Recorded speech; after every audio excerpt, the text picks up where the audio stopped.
I get started, one of the things I always like to ask my audience is if we know what rock art is. Okay, yeah, so paintings and carvings on rocks, literally, and probably the most famous examples are the painted caves in France. If you know Lascaux or Chauvet or Cosquer, any of the famous ones that have been making the news. But we actually have rock art all over the world. Any place there's rocks, generally there's somebody who's been making an image on those rocks, including right here in Georgia. So the site I'm going to be talking about is located right here in Georgia. I actually teach at our Atlanta campus. Photography plays a primary role in recording rock art. It's being the most accessible and economical technology currently available that can capture the largest amount of data relatively accurately. All researchers are aware, however, of the limitations of photography as well, such as distortions due to parallax, bad lighting, etc. Additionally, for scholars like myself who are interested in reconstructing the structure or the look and feel of an entire site, we often have to resort to maps or drawings. Easy access to satellite imagery has become extraordinarily useful in recent years and has helped address that problem to a certain degree, but we're still looking for some better solutions, and frankly, some cheaper ones as well. Scanning a whole site with a laser doesn't seem to be the most economical. Located on the edge of Atlanta, Georgia, in Fulton County, is a rather extraordinary pair of rock forms. They sit right behind a local church. One of those rocks stands about 2 meters tall and resembles some sort of a raptor. It's usually described as an owl. Approximately 30 meters away is a large, roughly triangular boulder known as Turtle Rock. I'm going to argue, however, that I think these forms may not be an owl and a turtle. I think they may be a peregrine falcon and a serpent. Drawing on the symbolism of modern MUSCOGEE mythology, stories that were most likely inherited from their Mississippian ancestors, I hypothesize that these two forms, located on the edge of what is thought to be an ancient ceremonial ground, may have been intended to symbolize the cosmos. I understand we have a couple of visitors from outside of the U.S. I thought I would quick geography lesson. Of course, Georgia is located down here in the southeast. It's the largest state in the American southeast. I don't have the borders of the state here just yet, but I wanted to look at sort of the continental scale because the society that I'm going to be talking about traded and had an economy on a continental scale. I'm going to mention the Great Lakes up here to the north, the Florida Keys down here just off the tip of the state of Florida, of course the eastern coast with its many rivers, and then the Rocky Mountains, this kind of big brown area over here, the Rocky Mountains here to the west. First I wanted to describe this, the site itself. Okay, here within the state of Georgia, you can see a closer view of the state of Georgia. Savannah's way down over here to the southeast, and you can see Atlanta located much farther to the north. It's actually in the foothills of the mountains. You can see the Appalachian mountain chain ends right about here in northwestern Georgia, maybe a little bit into Alabama, and Atlanta is sitting right at the foothills of that area. In this satellite view of the Atlanta metropolitan area, I have circled the location of Owl Rock Church, which is the site that we're going to be talking about over here to the west side of the city. On the east side of the city is a huge granite mountain. It's basically a monolithic granite structure called, imaginatively, Stone Mountain over there on the eastern side. And this is a major landmark. Throughout history, it doesn't matter who was wandering through this area, whether it was the Spanish or later the English or the American, whoever, everybody always describes Stone Mountain. Okay, so that's the one way I can really kind of make sure that the people that I'm reading about are in the correct areas if we talk about being west of Stone Mountain. A little bit closer view as we're kind of zooming in. You see I'm trying to use satellite photographs to try and help kind of describe the topography of this site. We're zooming in a little bit closer here, and now of course we're having to use modern roads to help locate the site itself. You can see Owl Rock Church located right here. There's the actual building. Okay. You can also see the cemetery in the back. This whole area right back here is a cemetery. You'll see that there's kind of a fence line at the back of the cemetery here, and you can see there are a lot of shrubs and trees and so forth are planted here. Okay. As we move closer, the Owl Rock Church, by the way, was of course named for the first rock form that we're going to discuss shortly, which is located at the rear of the cemetery. It's that red dot on the slide. About 30 meters away is Turtle Rock, which is the green dot down here. Okay, so that's about 30 meters. Turtle Rock lies on private property. You can see there's a house sitting right here. That's the owner of Turtle Rock. And so they now belong to two different entities. You have to have permission from both to go visit the site. And unfortunately, this fence with its plantings now blocks the view. I think at one time you were able to see these rocks from each other. Unfortunately, with satellite views limit us in trying to be able to understand the topography of the site and especially the hydrology of the site. All you can see is just that there's this mass of trees on the site. It's hard to see what's underneath them. So in that case, I have to resort to a topographical map. Here you can see a topographical of the exact same location. You can see the major road here. This is Union Road, Owl Rock Church located up here. And again, our red dot is the Owl Rock. The green dot is Turtle Rock. And you can see they're essentially between a couple of small hills. What I want you to notice is that there is a kind of a drainage. If you read topographical maps, there's a drainage that runs down this way, and there is an ephemeral pond down here. It's ephemeral now, down below there. So there's a spring at the site. That's what's underneath all those trees. While the trees are there, there's a nice source of water right here. Okay? Rather like gate posts, the rocks frame the head of a spring, which drains down the hill to a small pond, now rarely filled with water.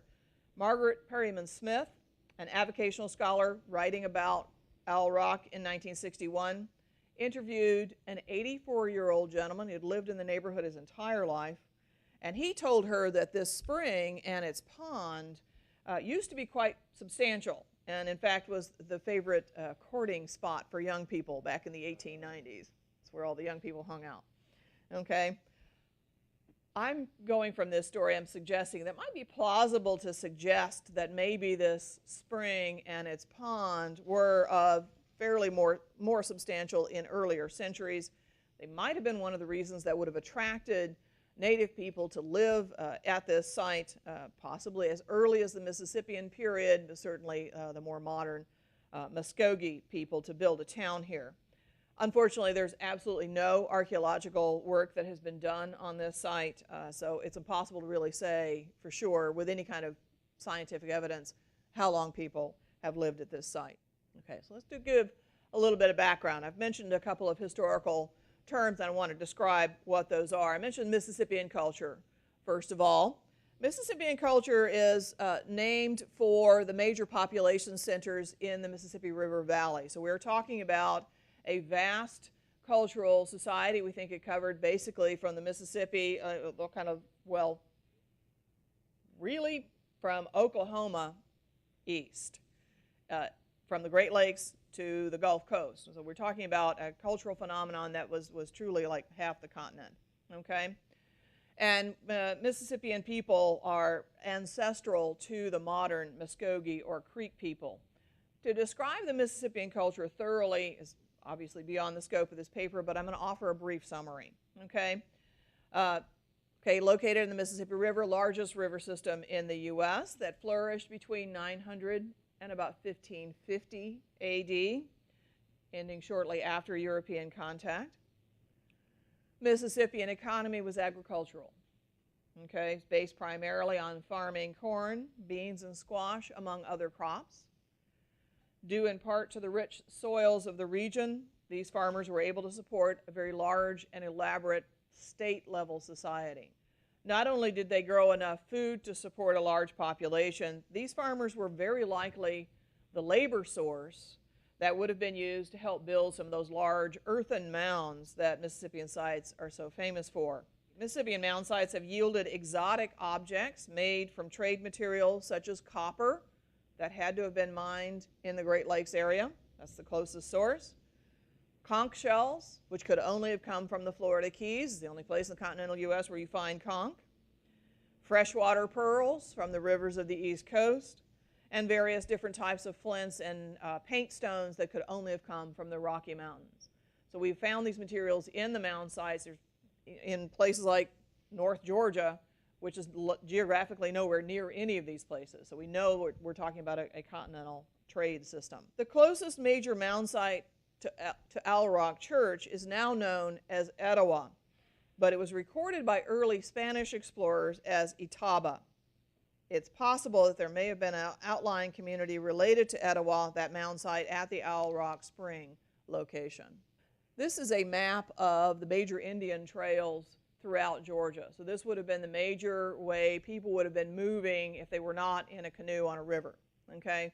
So these were large trails. Many of our modern roads are now built over the top of these old trails. Many of our highways follow these same, frankly, they follow the lay of the land. They go around hills, through mountain passes, and along rivers. So that's a smart place to build a road too.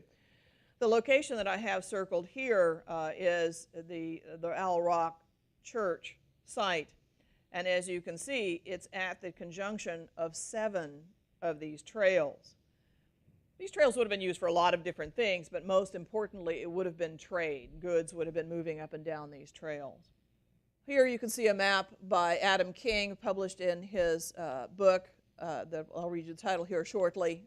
The Chattahoochee River. So we've got ETOWAH up here, which sits on the Etowah River. The Etowah runs into the Chattahoochee. We have the Chattahoochee River, or actually it doesn't. The Etowah runs into the Alabama River, but they're very close to the waters of the Chattahoochee as well. This whole sort of corridor he's suggesting is a trade corridor as you come up from the Gulf of Mexico. So trade products from here moving north and then turning west down the Tennessee River area.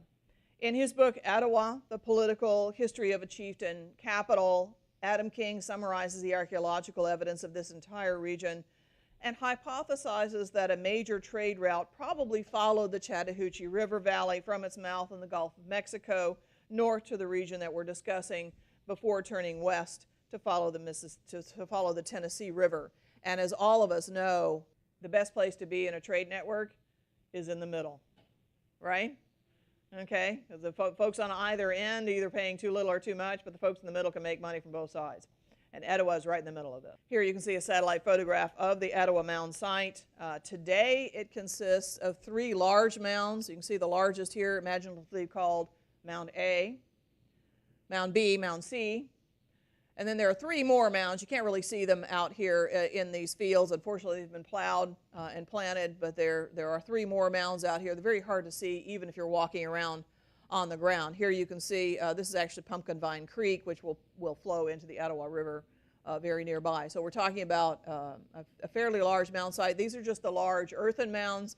Mound A is probably about, today I think it's about 100 feet in height. Okay, so it may have been higher at one point. Unfortunately, all of this at one time was farmland, so all of this has been plowed, planted, and of course archaeologists have been in there digging around and reconstructing, so it's been disturbed. Okay, but it's a fairly substantial mound site, and there would have been literally hundreds of homes around this mound structures. We think the folks who were living on the mounds, probably high status people living down on the ground level, obviously lesser status people. Okay, so we think it was a fairly substantial site at one time. Okay.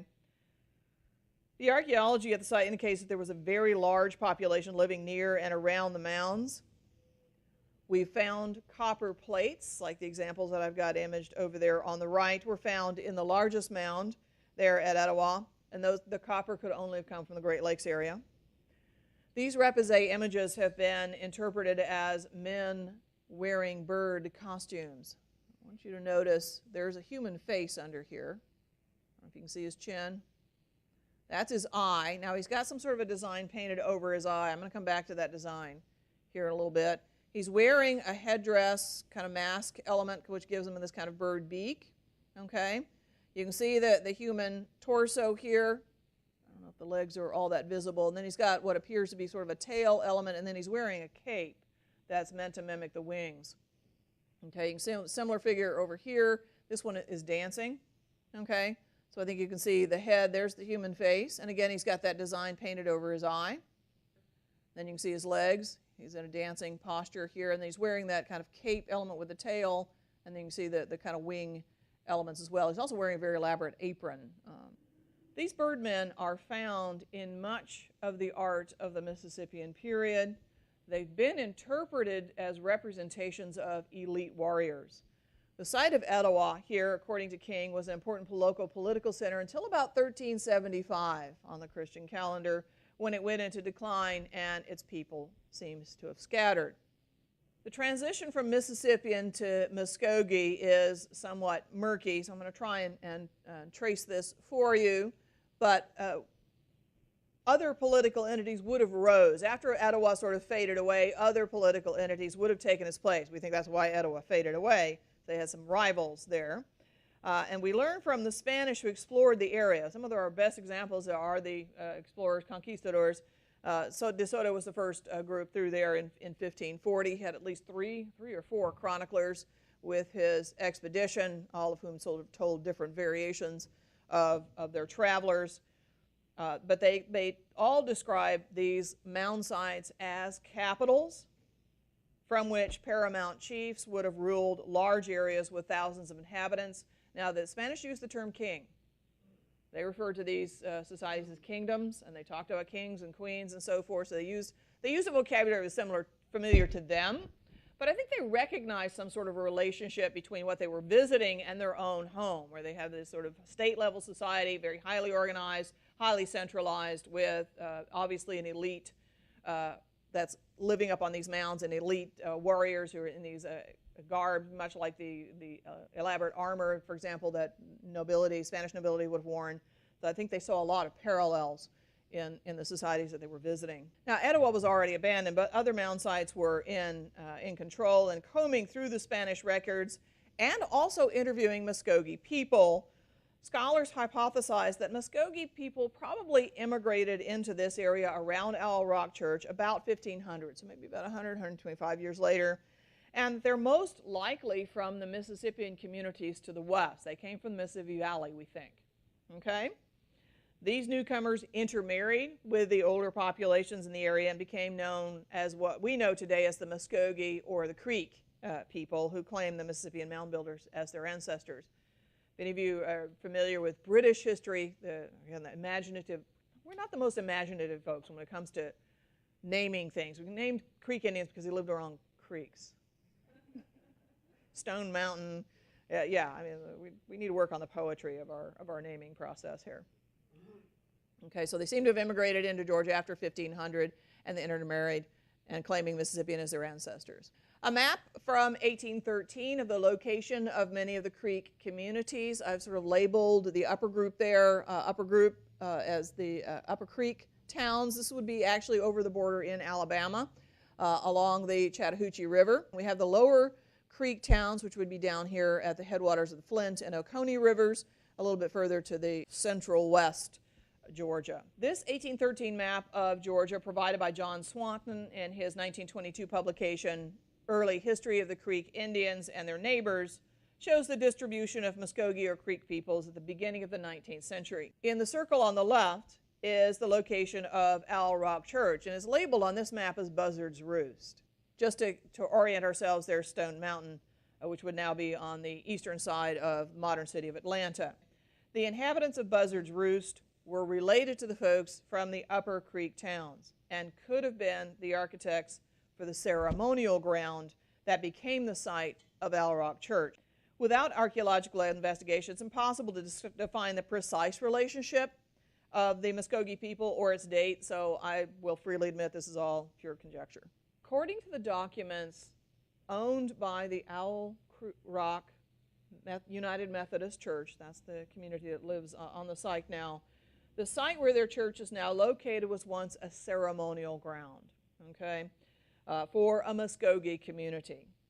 Such a ceremonial, also known as a square ground, okay, and you've got a couple of diagrams of square grounds here, would be characterized by basically three features, or three essential features. You usually have to have some sort of an open space, an open plaza. It's usually in the center of a town. Not always, but it's some sort of an open space. As you can see over here on the left, you would have this sort of open kind of plaza area, and you can see there are certain features in that, but you can see these rectangular structures here indicate the houses of the community, all of the families, and they lived by clans. So the same clan would live in the same large house, these longhouses, basically what they're called. So these would be all the families in the community. So there's a sort of open plaza space here in the center. The second absolutely essential element is the sacred fire, labeled as S on the diagram over here on the left, and you can see it indicated by this kind of cross-like arrangement here. That's the sacred fire, consisting of at least 4 logs that are oriented on the cardinal directions. I've indicated north on the diagram, so you can see the north arrows here, so that there would have been, logs would be oriented where they were lined up to the northeast, south, and west. They're usually surrounded, these rectangular elements here indicate beds or shelters. They are seating spaces, actually, is what they are, for the council, the town council, to meet. And they would have been, that's where they would have been meeting to discuss all the important matters. There are other features that appear in some communities and not in others. Some of the optional would, like, for example, be a sweat house, labeled as an H. Another example might be a ball ground. That's labeled here as the B. That's a ball game. And both the Spanish and early British explorers, well, even modern American observers have described ball games that were played sort of like a combination between soccer and football. It's sometimes referred to as the little brother of war. If there were two different communities that were having a conflict, they would set up a ball game, and each community would send their best players, and depending on the outcome of the game, as depending on who won the war. And the game was known to include both genders, so both men and women. Women could use their hands to grab the ball. Men weren't. It was kind of like, that's the soccer element. They could use anything else but their hands. Apparently some of these games are described as having upwards of a couple of hundred players, if you can imagine keeping track of all that many people, and apparently got fairly rough. It wasn't unusual for people to get hurt. It's not unknown for them to get killed. Founded in 1828, the church and the cemetery are located on what would have been originally the ceremonial space, or the square ground. We think this is why this is an open space here. It's hard to say how far it would have extended now that we've got modern construction with the road blasting through there, and of course all of the different homes, but there's at least a portion of that space would have been the original square ground. Jean Chaudury, a traditional storyteller of the Muskogee, described the preparation for a square ground, where water is sprinkled on the earth before the 4 logs are laid down in the cardinal directions. This configuration united all 4 of the sacred elements: earth, water, fire, and air, that are central to Muskogee cosmology. As you can see in this satellite view, the 2 rocks, which I described earlier as gate posts, would have been located along the eastern edge of this square ground. So that's the site. Here's the rocks. On the left is a view. Actually, I think both of these are my photographs. Whenever you see this is a mug board. Whenever you see that in there, that's my photograph taken with an iPhone, yes. I had the great privilege of a gentleman was with me. You'll see him later in one of the photographs. He's the chair of our photography department up there in Atlanta, and his are much nicer photographs, and you'll see a credit to him, and there won't be a mug board stuck in the middle of it, okay? So over here we have Owl Rock. That's the northernmost boulder on the site, and you're looking at it from the west side, okay? To see the face, though, you have to kind of walk around to the south side of the boulder, what you see over there on the right. The only portions of the boulder that really seem to be worked by human hands are this sort of eye area up here, okay? It's kind of face area, and it's only on one side. The other side is blank. There's no face on the other side. It's just one side. And then down here on the flank of it, you can't really see it in this photograph, but right about in this area on the rock, somebody took a chisel and carved owl in the stone, just to make sure you understood that this was an owl. There doesn't seem to have been any effort to shape the boulder at all. I saw no evidence of anybody chiseling or shaping this boulder in any way. I don't think realism was the sculptor's intention here. I think they found a rock that reminded them of something and used it for this purpose. This is Michael O'Brien's photograph. As you can see, much nicer than this one. But here you can see it from essentially the same point of view. Now, I'm comparing Owl Rock here from the west side. It's easy to see how the boulder might have inspired the name Owl Rock. If you compare it to the profile of a barred owl, which we have over there on the right, a species that's native to northern Georgia, the resemblance to the head, at least, I think, is very clear. Okay, with that kind of ridge, the relatively flat face, okay, and the kind of big rounded head. All right, obviously the body is completely different. Given that so little of the surface seems to have been worked by human hands, we'll have to agree that the boulder was not intended to look exactly like that owl over there. But if we look at Muskogee stories, and Bill Grantham is a scholar himself of Muskogee heritage, and he wrote a book entitled The Creation Myths and Legends of the Creek Indians. He describes, in fact, tells several Muskogee stories where the owl, though, is always described as a harbinger of death. Okay? That its nocturnal hoot is a sign that somebody's going to die soon. Okay? Owls are also often associated with witches, those people that use their spiritual abilities to gain power and to harm others. I question the identification of this figure as an owl for a couple of reasons. I think owl is a rather odd character to monumentalize, particularly in a ceremonial context. And physically speaking, the most obvious identifiable feature of an owl are those frontal round eyes. Let's take a look at the front of these two. So on the left, the rock; on the right, of course, the same barred owl. Given that realism is not the sculptor's intent, a comparison of the face to the barred owl makes it clear that they are not the same creature, since we do not see the characteristic round frontal eyes. They're not there. In fact, only one eye is abraded, and it's abraded in the surface. It's not cut with a metal tool. It's been pecked or abraded into that surface, and you can see some lines here that comes down towards the forward edge. And you see there's this kind of indentation here. I'm going to be talking about those in just a second. But this eye is roughly triangular shaped. Okay? The other side of the face, as I mentioned earlier, there's no trace of any kind of human manipulation whatsoever. So it's just this one eye. As you zoom in a little bit closer to the work surface, you can see that roughly triangular shape to the eye, framing that kind of central area. I think one of the lines clearly extends out towards this front edge. And I believe there is also a sort of a carving in of the surface down below here. I think one of the reasons the lichen is growing in that particular spot, lichen seems to like spaces where human beings have roughed up the surface for them. But anyway, it seems to be that I think I'm detecting some widening of the line. So it's not just a line, it's kind of a widening space of it. And I thought I could detect that when I was looking at it. Hard to see it in the photograph. This is something I think maybe if we went back at night and did some side lighting, I don't know how much this would help. One of the problems with Georgia rock art and photographing Georgia rock art is that there's no patina, there's no distinction between light surfaces and dark surfaces. It's all the same color, it's hard to see it. So of course it's hard to talk about it from photographs. So I had to go in and do a little Photoshop.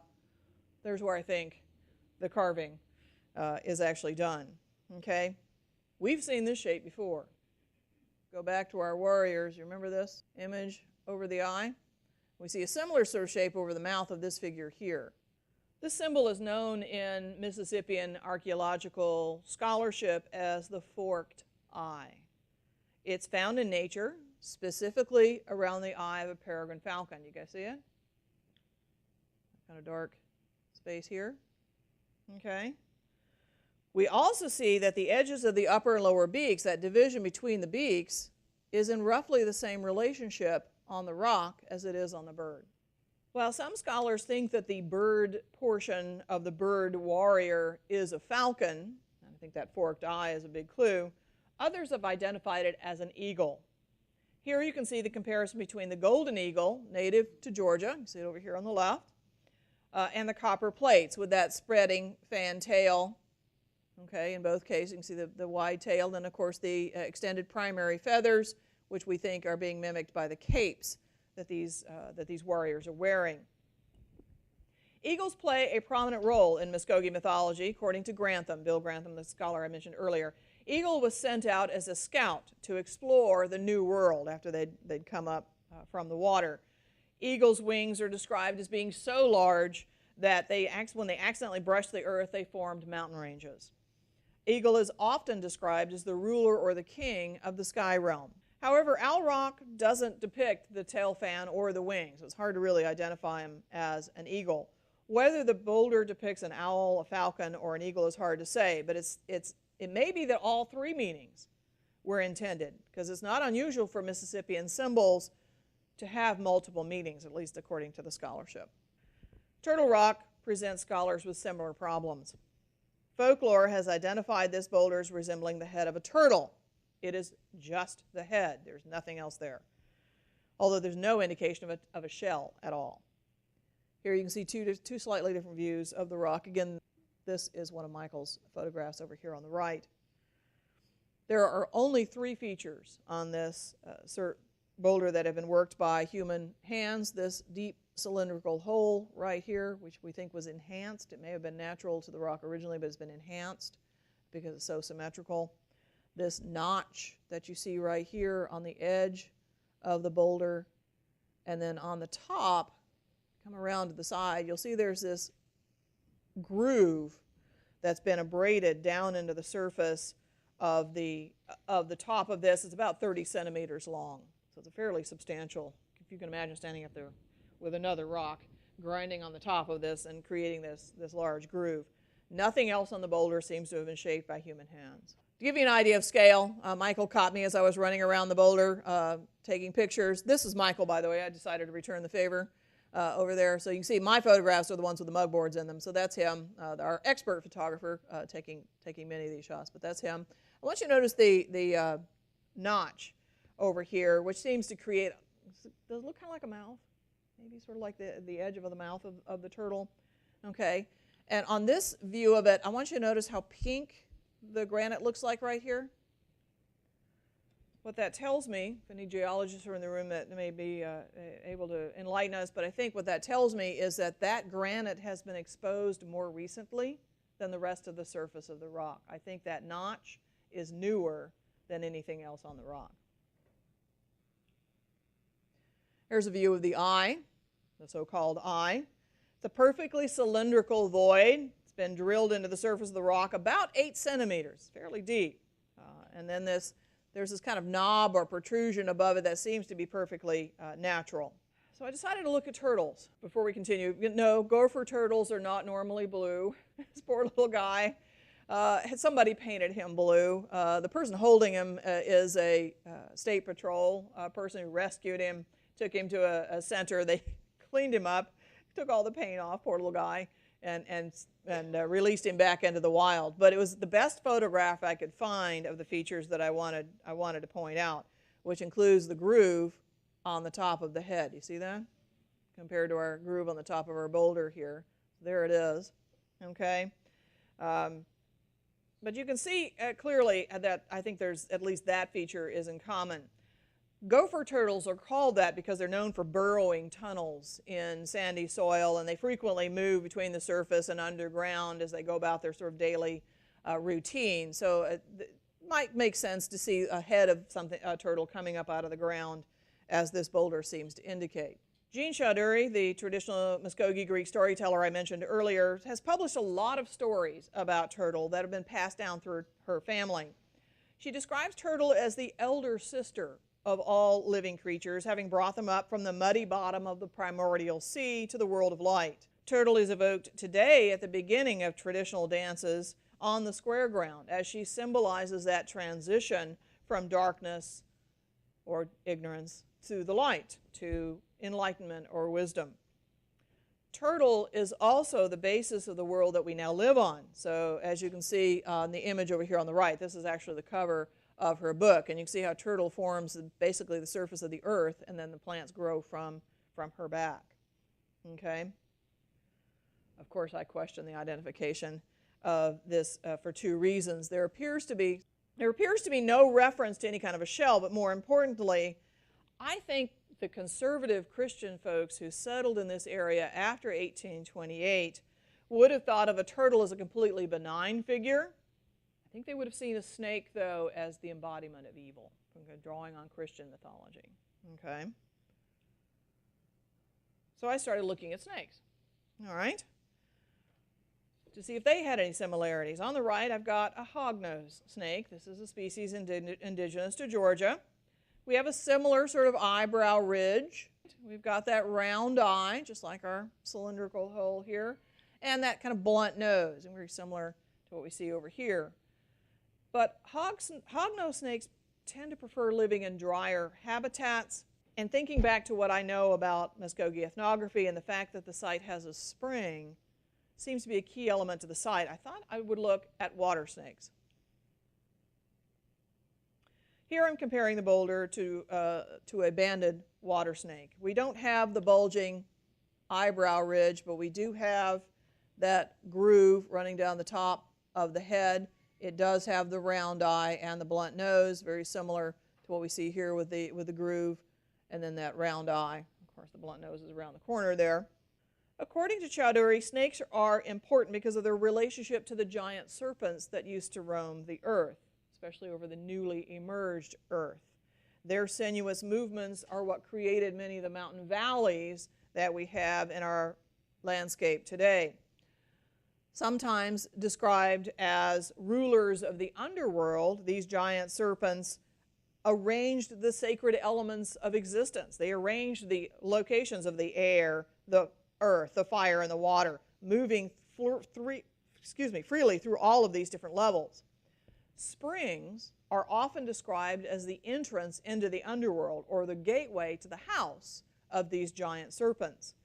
There's a long history of honoring serpents, as you can see over here on the right. This is a shell ornament. The two holes that you see here would have been where it would have been suspended from some sort of a thong around the neck. Okay, and if you look carefully, it's a serpent form that's been curled up. This is a carved out of conch shell.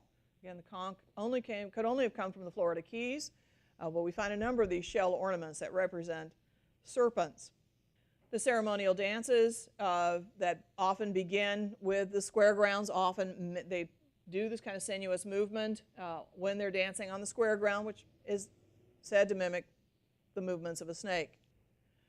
To return to our topographical map, we see the location of the two boulders, the red and the green dots there, in relationship to one another, and then of course this spring that drains down towards the pond. So the spring is located in this area right here. The raptor, whether it's an eagle or a falcon, is described by Grantham as the king of the upper world or the sky realm. Okay? Turtle is an early earth being that transcends from the darkness to the surface world of the light. Serpents are supernatural beings that lived underground or underwater, sometimes inside of a spring. To have a bird, a turtle or a serpent, and a spring in this conjunction, I think suggests that we're looking at a metaphorical diagram of the cosmos, the joining or junction of the upper worlds and the lower worlds at this point in space.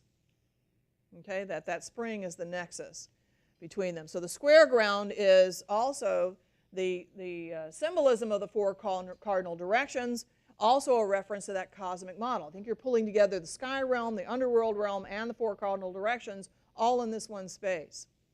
Unfortunately, these large sculptural forms are not a common feature in Mississippian or Muscogee ceremonial sites. This is the only configuration that I'm aware of. I'm still looking. My investigations continue. I've also reached out to Bill Grantham, who teaches over there in Troy State University in Alabama. He's the Muscogee scholar that I referenced earlier. I want him to come out and visit the Owl Rock site and maybe talk about some of the possibilities there. But neither he nor Jean Chowdhury, the other scholar that I mentioned, talk about any rock art in relationship to the role that it plays in their cultural history. Thank you.